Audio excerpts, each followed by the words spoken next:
What's going on, everybody? Welcome back to TTB Ravens Media, bringing Ravens content every single day. If you want to see that daily Ravens content, make sure to hit the subscribe button down below and hit the notification bell if you want to get notified every single time I upload a brand new video.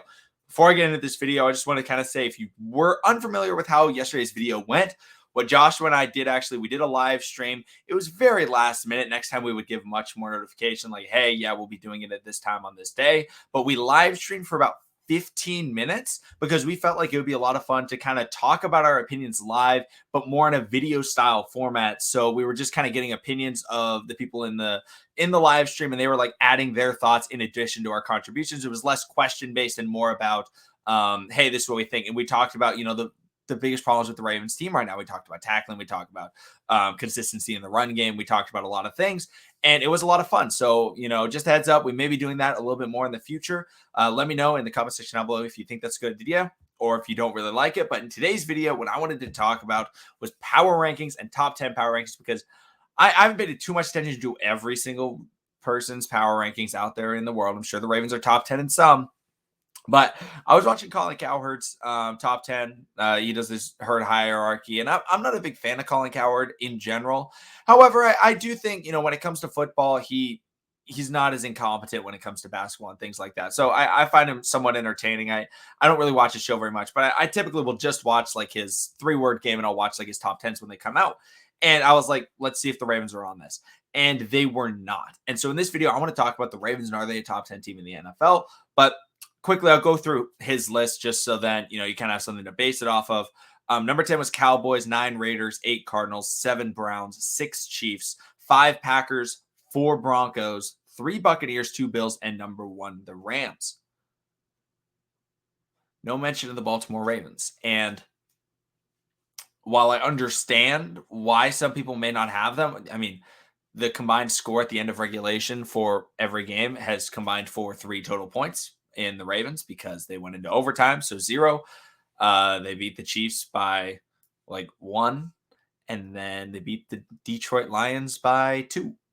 And so, or maybe I'm mixing up the Chiefs line score. I'm pretty sure it's 1917. But overall, the Ravens have been in very close games.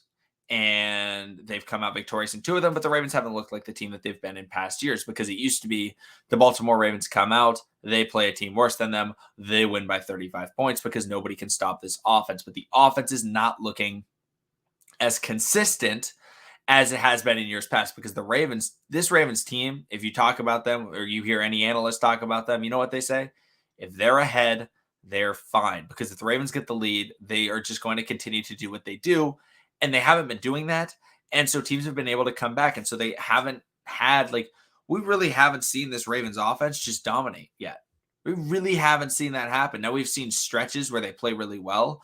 Like in the Chiefs game, they played really well. They had some time in the Raiders game, but it's yet to get to a point where you see the Ravens offense trot onto the field and you say, yeah, they're going to score. 100%, they will not stop them. We're not at that point. And now there's a lot of reasons for that. They're missing all of their running backs that they were expecting to have. They're missing Nick Boyle, who's a key part of the offense. They're missing Rashad Bateman. Obviously Ronnie Stanley's been injured. The offensive line has had their struggles. I'm not saying oh yeah, it can't get better, but I'm just saying this team is very different than it's been in years past. And one of the benefits that we are seeing, however, is their ability to come from behind, and their passing game has been able to be pretty explosive, I would say. And even though there's been missed opportunities, the dropped passes, from Marquise Hollywood Brown and such, but overall the Ravens and Lamar missed the throw to Hollywood in the Chiefs game. I'm not trying to put it all on Hollywood. Some plays have been missed, but overall there's been some big plays. Hollywood's had some big-time receptions. Mark Andrews had some big-time receptions. Sammy Watkins has had some big-time receptions. Devin Duvernay just got a big-time reception on 3rd and long.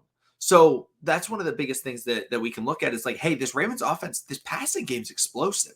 Now, the running game is still struggling, but if you told people before the season started, even with all the injuries, and you say, yeah, the Ravens defense, it's not as good as, kind of expecting because of the loss of Marcus Peters.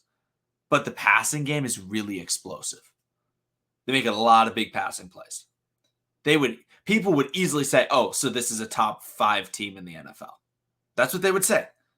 If you told them, hey, the Ravens are an explosive passing game, nobody would think that anybody would have them outside the top 10. And the only reason why they're outside of the top 10 is because they didn't beat the Lions by a ton. And that's very ironic because I don't think people realize how big the pieces that they were missing were. I mean, Justin Houston, the best pass rusher on the team. Brandon Williams, the best run stuffer on the team. Justin Madubuike, the best interior pass rusher most likely on the team. You could argue Calais Campbell, but I think Madubuike might be a little bit better at this point in his career on the interior pass rush.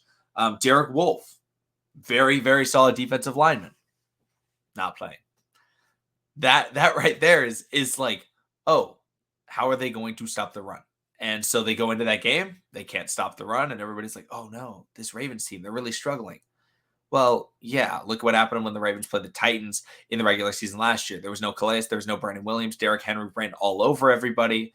And then Calais and Brandon Williams were back against the Ravens or against the Titans in the playoffs, and they completely shut down Derrick Henry because when you have those guys, the defense is a lot better. So the Ravens have been missing a lot of pieces, and they're still 2-1. If you guys know anything about what I've said before, the season came out, I was like, if the Ravens have 3 losses by week 6, I'm not that worried about it because, I talked about after week 1, like, stop freaking out, Ravens fans, because the Ravens team's going to be very different. And I talked about how they have to get used to the read option game with the running backs. Tyson Williams has to get better with Lamar. Latavius Murray's got to get those reps. The Ravens are going to figure out who their running back is and how they want to do that by the end of the year.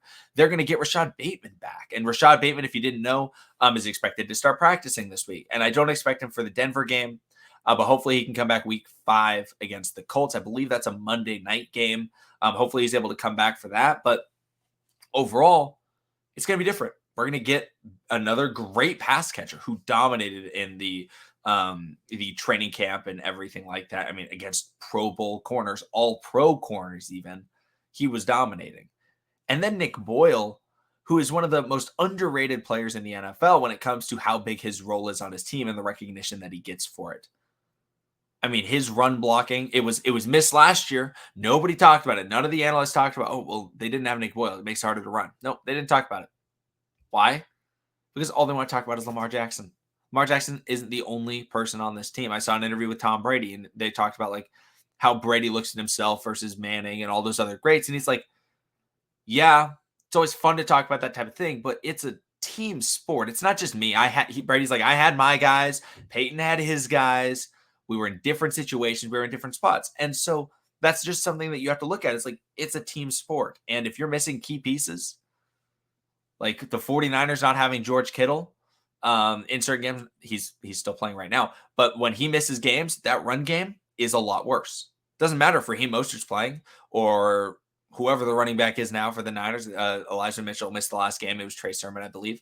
Overall, like when those guys miss games, it hurts the offense. And so Nick Boyle, when he comes back, is going to really help the Ravens. But I still feel like the Ravens are still a top 10 team in the NFL. I think that's a little bit ridiculous to not include them, considering they did beat the Chiefs and they still did beat the Lions with 20 players out.